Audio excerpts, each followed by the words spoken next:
அஸ்ஸலாமு அலைக்கும் வரஹ்மத்துல்லாஹி தஆலா பரகாத்தஹு. ஹஜ் பெருநாள் அன்று நாம் கடைபிடிக்க வேண்டியவை: சூரியன் உதித்த பின்னர் தொழுகையை நிறைவேற்ற வேண்டும். அதிக கால தாமதம் செய்யக்கூடாது. இரு பெருநாள் தொழுகையையும் திடலில்தான் தொழுவ வேண்டும். அல்லாஹு அக்பர் என்ற தக்பீரை அதிகம் அளவில் மனதிற்குள் கூற வேண்டும். பிரார்த்தனையை அதிகமாக செய்ய வேண்டும்.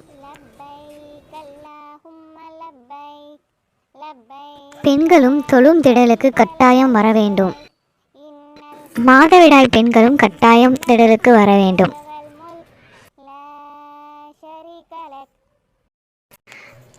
பெருநாள் தொழுகைக்கு செல்லும் போது ஒரு வழியில் சென்று மற்றொரு வழியில் திரும்ப வேண்டும்.